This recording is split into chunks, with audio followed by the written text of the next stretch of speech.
Aircraft तेजस की। हम ये भी जानने की कोशिश करेंगे कि क्या डिफेंस एक्सपोर्ट भारत के लिए गेम चेंजर हो सकता है। क्या ये भारत के सुपर पावर बनने की दिशा में एक अहम कदम होगा। आइए शुरुआत करते हैं ब्रह्मोस मिसाइल के डेवलपमेंट से। नमस्कार दोस्तों, मेरा नाम है आदर्श और स्वागत है आपका स्टडी IQ में। ब्रह्मोस क्रूज मिसाइल सिस्टम पर रिसर्च एंड डेवलपमेंट की शुरुआत लेट 90s में हुई। ये भारत के defence research and development organisation यानी DRDO और रशिया के NPO का एक जॉइंट वेंचर है। इसका नाम भारत की ब्रह्मपुत्र और रशिया की मॉस्को नदियों पर रखा गया है। ये भारतीय सेना द्वारा सर्विस में ली गई पहली क्रूज मिसाइल है। अगर हम इसकी स्पीड की बात करें तो ये 2.8 मैच है, जो साउंड की स्पीड से लगभग 3 गुनी है। इतनी अधिक स्पीड के कारण इसे किसी भी एयर डिफेंस सिस्टम द्वारा डिटेक्ट करना और रोकना काफ़ी मुश्किल है। रेंज की बात करें तो इसकी हिटिंग कैपेसिटी 290 किलोमीटर से 400 किलोमीटर तक है। ब्रह्मोस मिसाइल को इंडियन नेवी द्वारा 2005 और इंडियन आर्मी द्वारा 2007 में अपनी सर्विस में शामिल किया गया। वहीं इंडियन एयरफोर्स ने 2017 में अपने सुखोई 30 MKI फाइटर जेट में इसे सक्सेसफुली इंस्टॉल कर लिया था। इसके साथ ही ये इंडियन फोर्सेस के तीनों वेरिएंट एयर, लैंड और नेवल में एक इम्पॉर्टेंट और डोमिनेंट मिसाइल बन गई है। इसके अलावा भविष्य में इसकी स्पीड हाइपरसोनिक यानी 5 मैच और रेंज 1500 किलोमीटर अचीव करने का टारगेट रखा गया है। ब्रह्मोस की एडवांस क्षमताएं न केवल भारतीय सेना को मजबूत बनाती हैं, बल्कि अदर कंट्रीज को परचेज करने के लिए भी अट्रैक्ट करती हैं। आइए अब हम बात करते हैं लाइट कॉम्बैट एयरक्राफ्ट तेजस के डेवलपमेंट की।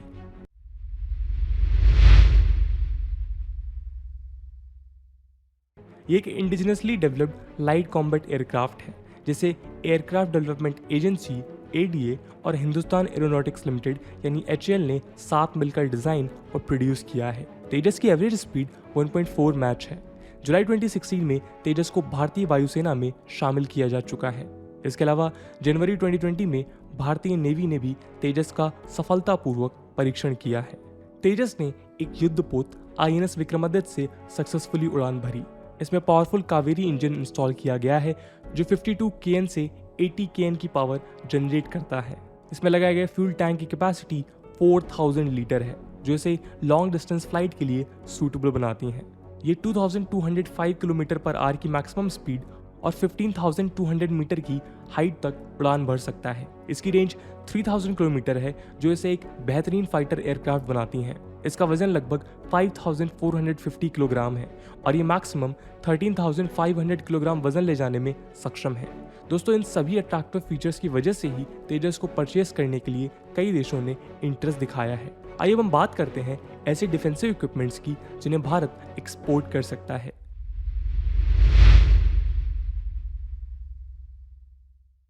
दोस्तों, भारत ने फ्रेंडली कंट्रीज को वेपन्स एक्सपोर्ट का बढ़ावा देने के लिए artillery gun, explosive tank, anti tank missiles और अन्य के एक्सपोर्ट को मंजूरी दे दी है।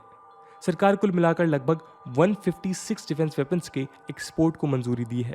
इनमें से 19 aeronautic system, 16 nuclear biological chemical equipment, 41 armament and combat systems, 28 naval system, 27 electronic and communication system, 10 life protection items, 4 missile systems, 4 micro electronic systems, 7 other material शामिल हैं।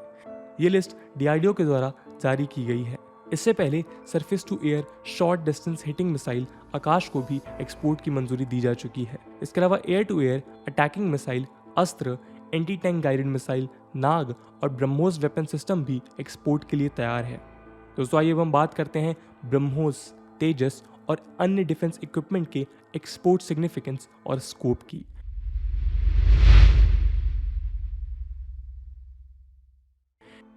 Defence production export promotion policy 2020 के अनुसार सरकार ने 2025 तक लगभग 35,000 करोड़ यानी $5 billion के डिफेंस इक्विपमेंट्स एक्सपोर्ट करने का लक्ष्य रखा है। सरकार ने आत्मनिर्भर भारत की ओर बढ़ने के लिए 2025 तक डोमेस्टिक कंपनी से अपने डिफेंस परचेज को दोगुना करने का टारगेट भी रखा है। ब्रह्मोस का एक्सपोर्ट भारत को नेट डिफेंस इंपोर्टर कंट्री से दुनिया में एक स्ट्रॉन्ग डिफेंस एक्सपोर्टर के रूप में स्थापित कर सकता है। LCA तेजस को परचेज करने में भी कई कंट्रीज ने दिलचस्पी दिखाई है। इनमें मलेशिया के अलावा दुनिया की सुपर पावर अमेरिका भी शामिल है। इससे भारत न केवल डिफेंस में आत्मनिर्भर की ओर बढ़ेगा, बल्कि एक्सपोर्ट से फॉरेन रिजर्व भी कंसिडरेबली इंप्रूव हो सकता है। प्रेजेंटली भारत का दुनिया में डिफेंस एक्सपोर्ट सिर्फ 0.2% है, जो इंडिया की कैपेसिटी से काफ़ी कम है। इसे सिग्निफिकेंटली बढ़ाने का पोटेंशियल भी भारत के पास अवेलेबल है। इसके अलावा फिलीपींस ने भारत के साथ ब्रह्मोस परचेज करने का एग्रीमेंट किया है। इससे फ्यूचर में अन्य आसियान कंट्रीज़ के भी ब्रह्मोस मिसाइल की तरफ अट्रैक्ट होने और परचेज करने के लिए इनकरेज होने की संभावना है। अल्टीमेटली ये अमेरिका, जापान और आसियान के बीच स्ट्रॉन्ग डिफेंस रिलेशंस की नींव रख सकता है। ये एशिया पैसिफिक में चाइना के बढ़ते इन्फ्लुएंस को बैलेंस करने के लिए महत्वपूर्ण साबित हो सकता है। दोस्तों, इंडिया ने फिलीपींस और वियतनाम से ब्रह्मोस एग्रीमेंट करके चाइना को एक मैसेज भी दिया है। चाइना ने पाकिस्तान को आर्म सप्लाई करके भारत को नुकसान पहुंचाने की कोशिश की है। ठीक उसी तरह भारत ने भी ये बताया है कि हम भी आपको आसियान में काउंटर कर सकते हैं। आसियान के अलावा भी भारत कई कंट्रीज़ के साथ ब्रह्मोस एक्सपोर्ट के लिए संपर्क में है। इन कंट्रीज़ में ब्राज़ील, अर्जेंटीना, यूएई, इंडोनेशिया और साउथ अफ्रीकन प्रमुख हैं। आइए दोस्तों, हम बात करते हैं डिफेंस एक्सपोर्ट के चैलेंजेस की।